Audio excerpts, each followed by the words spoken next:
I'm Dr. Samantha Rush. I am the host of this wonderful podcast and founder of Marvellous Women cards. In this episode, we are talking about being seen and signaling that you have something important to add. Enjoy. I am very excited to have Lauren Hancock on the podcast today. Welcome. Thank you very much. Very pleased to be here. So, Lauren, who are you? Who am I? That's a big question. I saw that in the preparation notes. It's like, where do you begin?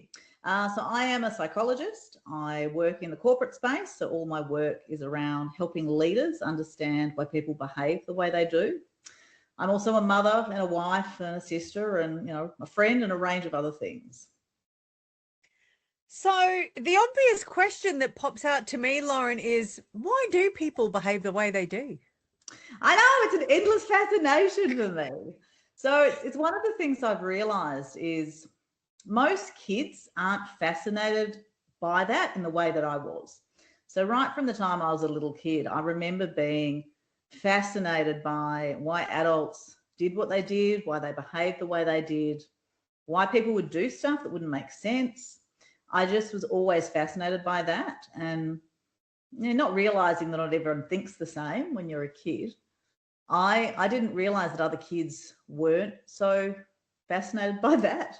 And so fortunately for me, it leads to a career. There's, having that sort of interest quite easily leads into psychology. And so I knew from a really young age that that was what I wanted to do. I wanted to become a psychologist. I've known since probably I was about 7 that that was what I wanted to do.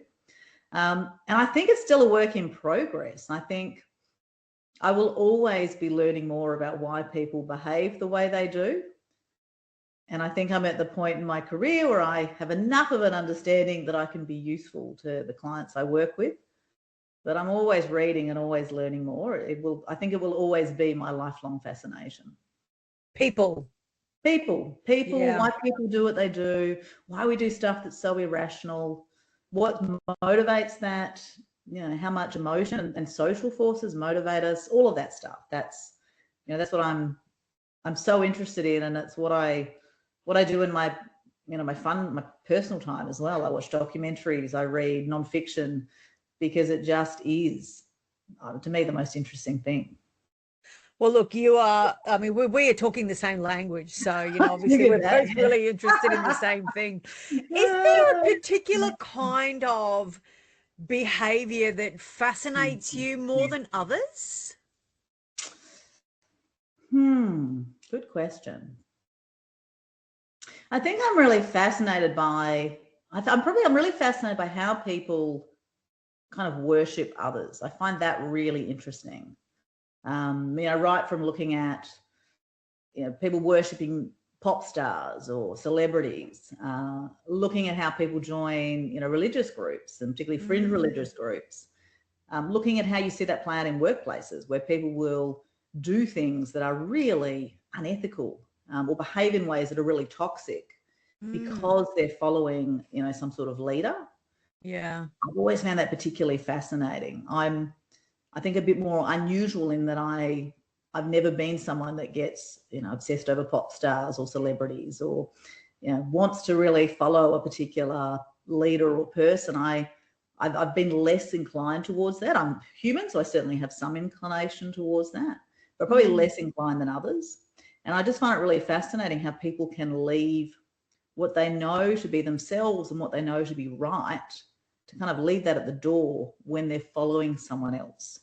So I always, again, listening and watching stuff around, groups that people have followed, and I'm particularly interested in my work in how that can play out in organisations where people may behave in ways that are counter to what they know to be right. Is there something in there? And there's conversations I've been having with a few people around, and it's interesting how conversations converge. You know what I mean? Like you talk about different things around that human need to be seen. Yes. And I wonder if that's part of it. This person is doing this and they're being seen. I want to be seen. So therefore, I'm going to do this. Absolutely. I think that in all the work I've done, so I used to be a couples therapist, I worked as a therapist for many years, and then now all the work in organisations, I do think there's that fundamental thing. What we all want at the end of the day in any situation is to be seen, to be heard, and to be acknowledged. And so if we can do that for other humans in whatever situation we find ourselves in, then we're setting up really good connection from the start. We're setting ourselves apart often from others, because many people are good at thinking about what they want to project out, but aren't always good at seeing everybody else and seeing what people need, acknowledging people for who they are. Yeah, absolutely. I think that is just that fundamental human need. And unfortunately, like all fundamental human needs, can be used for good and for connection and community and making humans better, or it can be used for bad and can be used in a way to lead people down the wrong path. Yeah, fascinating. And I think, again, other conversations that I've had and things that I've read, just about from a female's perspective, being seen sometimes feels harder in a very kind of patriarchal, no, that's not the right word, Samantha, in a very kind of patriarchic environment. And also the extra element of getting a little bit older. There was something that I was reading that was kind of talking about, really once you hit kind of mid 50s, which obviously that number kind of keeps going up as they all do. Like, do you become invisible, and how do you stay feeling like you are seen in a world that seems to not see you? I don't know. Keen on your thoughts about those. This is totally unscripted. Yeah, no, absolutely. I definitely think there's stuff around us as women and some of the ways we're socialized to hold ourselves that mean we are less likely to be seen. I think of some seen of the and not heard. Seen and not heard. Yeah, just be a good girl. We're just, we're small, like we're, and I think that I've certainly seen that in my work when I started in working consulting. I would go out to different mine sites, and my first consulting job was as a project manager, going out to different mine sites to look at how we could implement certain kind of consulting frameworks. So I'd go and speak with the different leaders at the sites, and I would always find that as soon as I took a male colleague with me, they would speak to my male colleague. Even if they were younger than me, they would speak to them. And it was this puzzle, because I didn't find that, I didn't feel like these were people who were particularly, misogynistic, or I didn't experience them that way, but I kept noticing this thing was happening. And I noticed then I'd seen some other women who'd come out to the sites, and women in senior positions. One of the leaders of the site was a woman. And I noticed what they did was they just took up space. Like they just stood in a way where they absolutely took up space. And I'd realized that I'd been doing the opposite. I'd been going out and not taking up space. I'd been small. I'd been, and straight away it had sent these signals to other people to ignore me. And I think there is something around how we're socialized as women. We're socialized to cross our arms, cross our legs, kind of be small. And if we do that, we are seen less. We are seen less, we are heard less. When we speak, people don't listen so much. And so I'm a big believer of taking up space in the places we need to, physically taking up space. And that allows us to be more heard as women. And men naturally take up space. Men are socialized to take up space. They're socialized with these ones, legs apart. That's what they naturally do. Man spreading, we've all seen those videos on Instagram. That's right. And I think there is something that physicality that we can play with. And so there may be environments where, and I certainly see this with my work, environments where I need to be bigger to be seen. If there are a lot of very, particularly powerful men and powerful women, I need to be bigger. I need to physically hold myself bigger to be seen and heard. Whereas in other environments, it's less of a focus. I'm going to be seen and heard regardless. And I suppose that's what I will take into my, older age. that taking up space and being conscious of when I need to take up space is how I hope to not be ignored, to not be disregarded. So fascinating. And I think that there's a question in there around where's the right balance between being too small and being too big in a way that just kind of overdoes it. And it's kind of like, like Goldilocks in the porridge. Like, what is that just right space? And how do I determine what is that just right space as I'm walking into an environment? Like, is there any kind of advice that you'd give on if I'm about to walk into this environment, how do I work out what's the right temperature for my porridge in terms of how I signal that I am here? Absolutely. I think there's something just in that consciously thinking about preparing who are these people that are going to be in this room, and given that, how do I feel about that? So if I'm feeling a bit intimidated, a bit unsure, then that's going to have an impact. I'm going to show up smaller naturally if I'm feeling that way. So given who's in the room, and given that if it's higher status people, I want to be heard, and I might be feeling a bit unsure, a bit intimidated, then I need to consciously go in bigger than I would naturally. And I think that's the thing, is that thinking about naturally, how am I going to go in? Whereas the other, the opposite contrast I'd use is as a therapist, for example. Say when I worked as a couples therapist, I don't want to go in too big there. It's almost the opposite. It's thinking about, okay, people are feeling really fragile. I need to be slightly bigger than where they're at, slightly taking up more space, because I need to hold the space for that conversation, for that therapy. But I need to be conscious of not being too big in that space, because that's I don't want that to feel intimidating. I want it to feel like I'm safely holding what we're talking about here.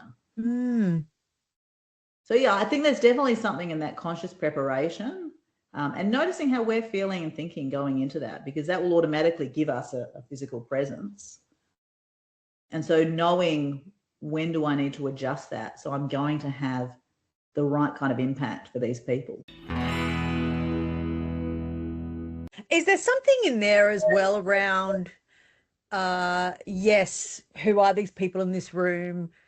How do I feel about that? What do I need to do to be seen? Is there something in there about them and their perspective? Because you might walk in and whatever you're doing makes you feel like you're the, on top of the world, but actually the way that you're coming across to them is going to give you a different outcome to what you want. So how do you, in that kind of preparation process, think about what is it I'm trying to achieve, and how do I make sure that what I'm preparing is actually going to deliver me that? Because in some circumstances, making yourself smaller might actually help you get in, as opposed to I need to be bigger to help me feel X. What are your thoughts about that? Yeah, I think it's a fair point. I think it's whatever you're trying to achieve, but it's thinking about who are these people, and I mean really that question of what do these people need?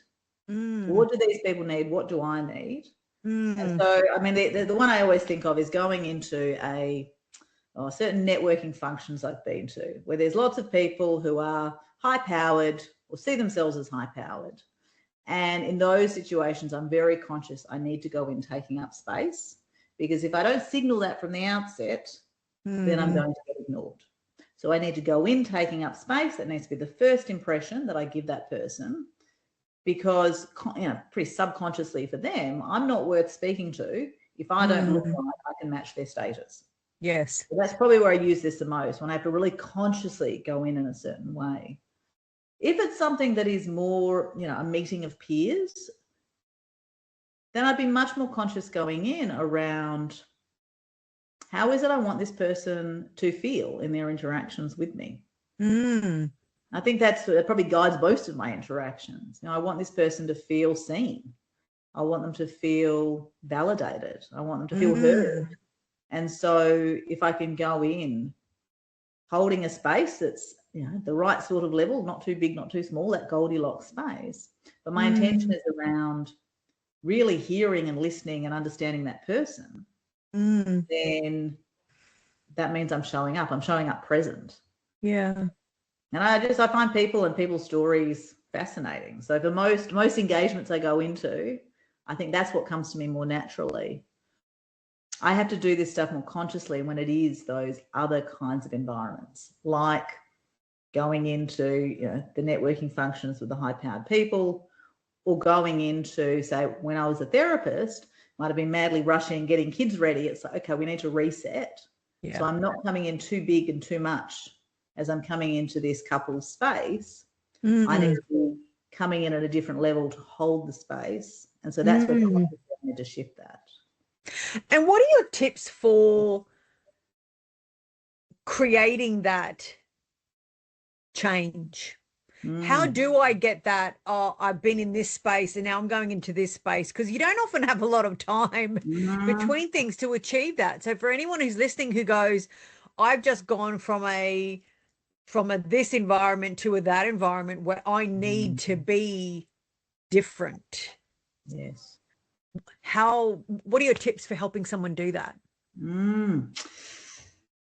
So I like some of the stuff, Amelia and Emily Nagoski in their book Burnout, they talk about this idea around burnout being, we're in this high state of stress and we never really come down from that. And what our body wants us to do is to burn through that adrenaline so we can go back to a place of feeling safe.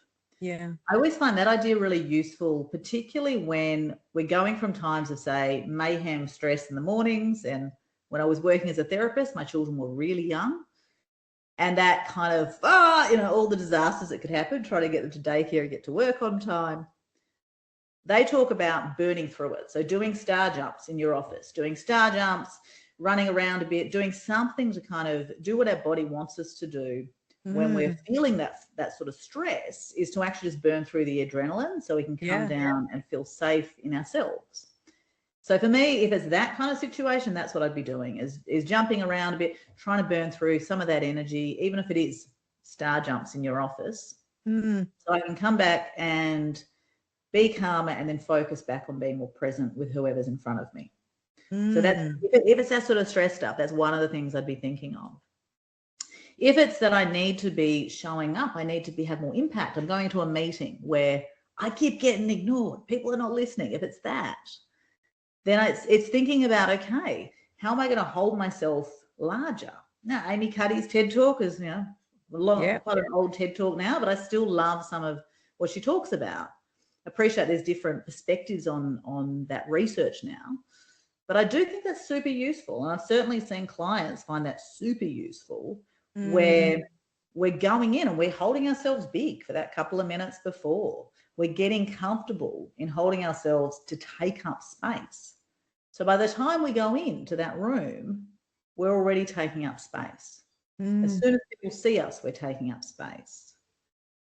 And so we're able to then respond in a way where we're owning the space more because we've done that couple of minutes of preparation before.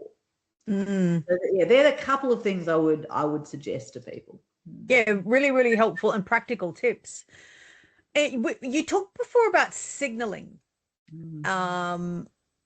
What are some of the signals for someone who kind of wants to take up more space and to be able to feel bigger and more confident?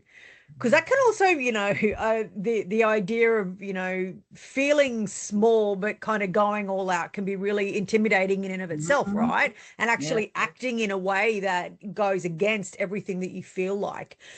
Are there a couple of simple signals that you can suggest that would be like, what are the things that, the signals that I can do that show but actually aren't too intimidating for me to be able to do? Yes.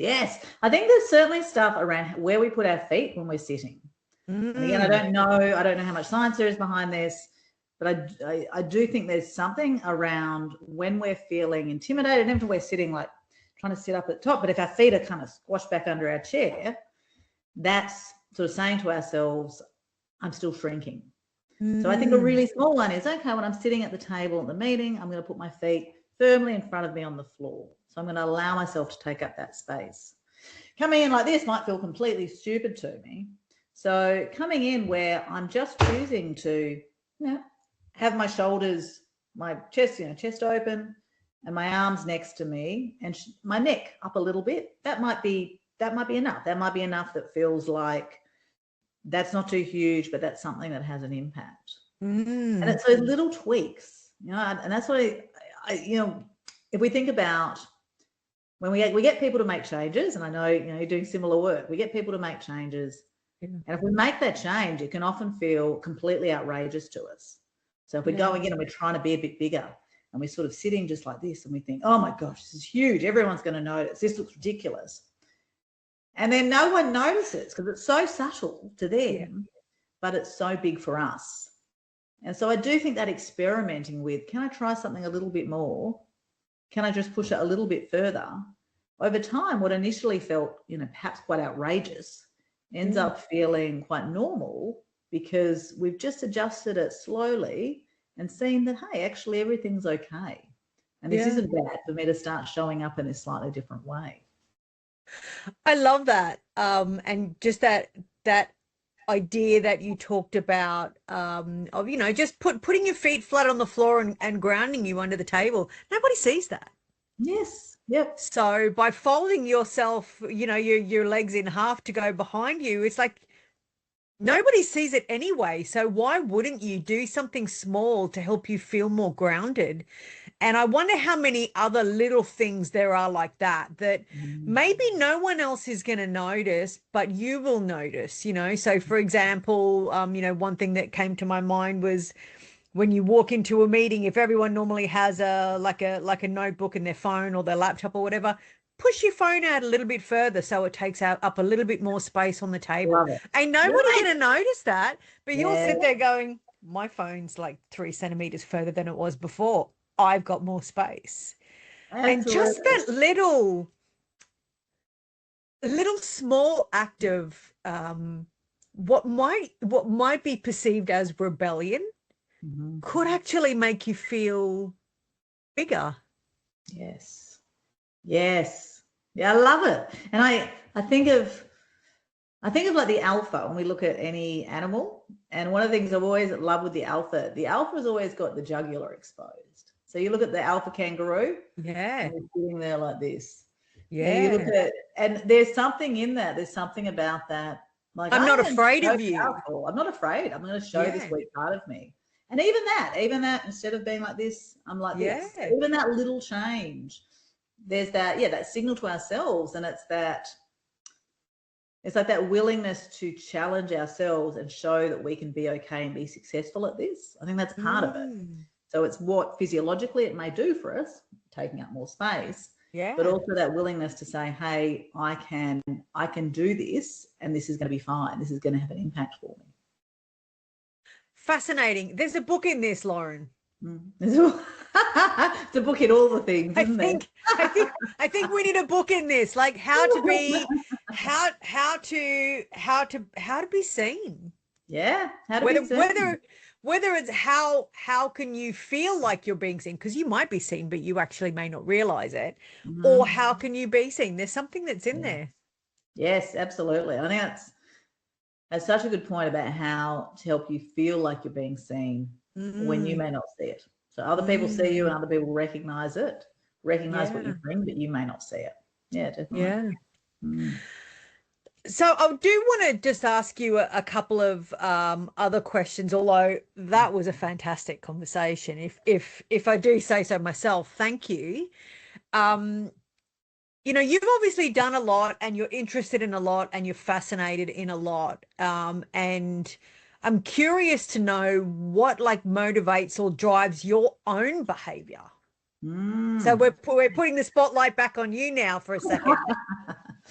What drives my own behavior? Yeah. I suppose it's other people's behavior. Yeah, absolutely. There's a couple of things. Definitely community. I have a big belief in, we're here as humans to connect.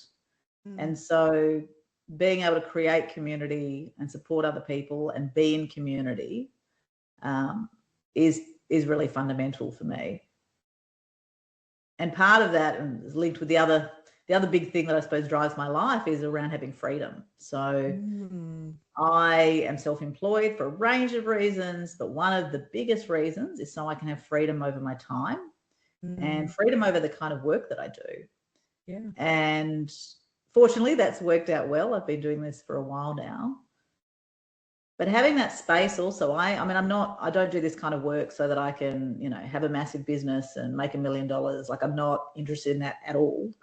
I'm interested in doing really interesting work with people I really like, that I feel has a really good impact. And in that, it allows me to volunteer. I volunteer with a number of things to do with my children, a number of different associations. So I have quite a reasonable volunteer load, and have the space to be able to be active in my school community and with my friends, and to be able to show up.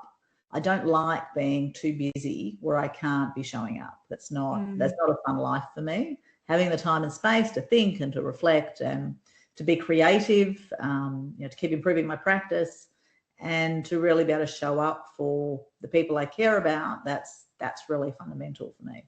So I've sort of organized my life around that. That's my definition of success. If I'm actually not too busy, I'm a bit busy, but not flat out busy. I do not like being flat out busy, and I'm not the best version of myself when I am.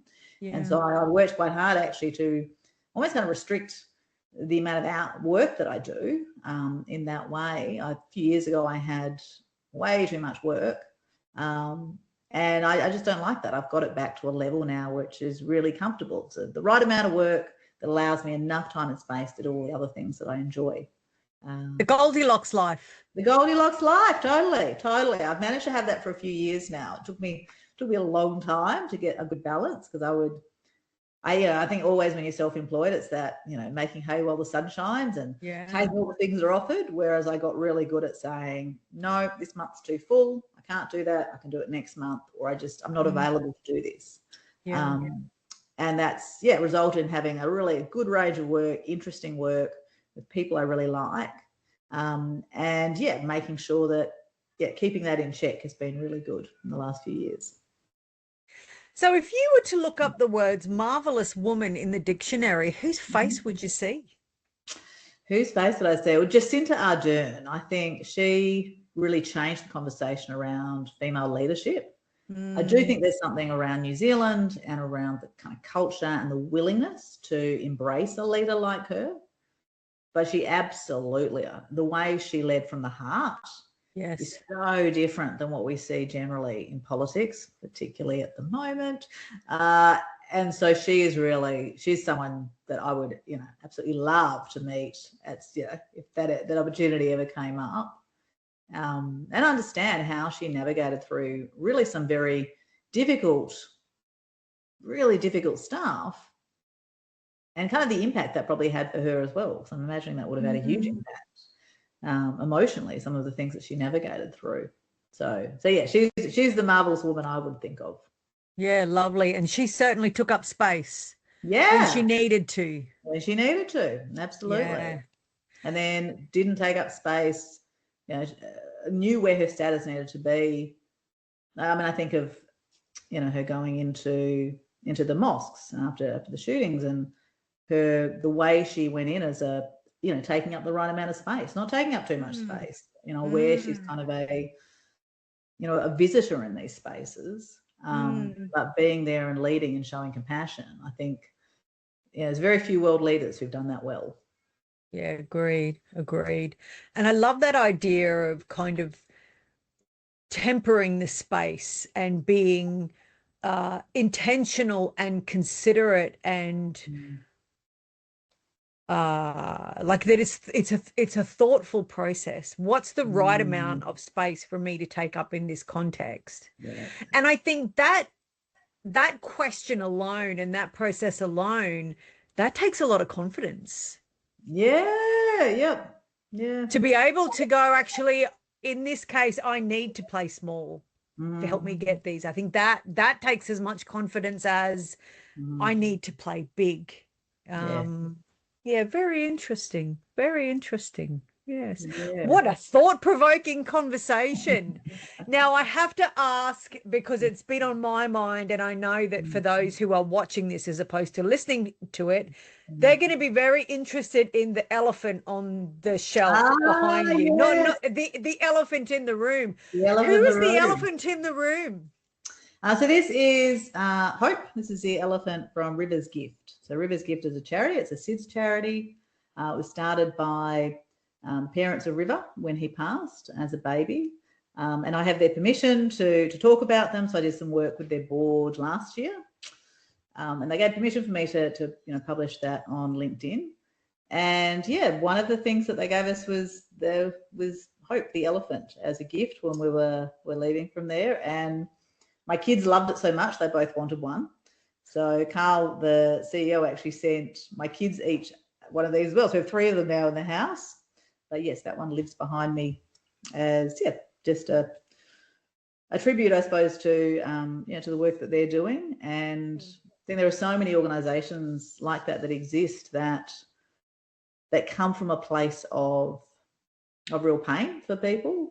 Yeah. And to kind of acknowledge and give voice to that, I think, I think that's part of our role as humans to sort of pay space to that.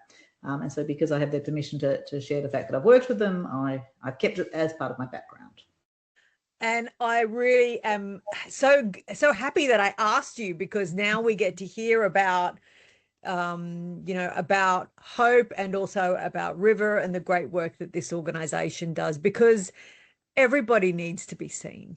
Yes. Coming back full circle, that concept of being seen. And sometimes being seen means, working with these great organizations doing amazing work and helping the people who are putting all of their blood, sweat and tears into this organization to feel seen and to know that whatever it is that they're supporting is important. Yes, absolutely. Yeah, absolutely. And that stuff around community. I mean, that's when any of these, particularly, look at anything that's really challenging, but death of a child. I mean, that is just, one of, I think, the hardest things that humans can go through. And how having community around, nothing is ever going to make that kind of better or okay. But to be able to feel seen and part of something like that's just what we all want. That's what we all want as humans. Yeah. And particularly important when we talk about really tough stuff, or trauma stuff that people go through, that we are in communities and we be community members that are able to hold space for others. I just think that's so fundamental to what being human is. Yeah, I absolutely agree. And for people like you and me who are very interested in people, that's even more important.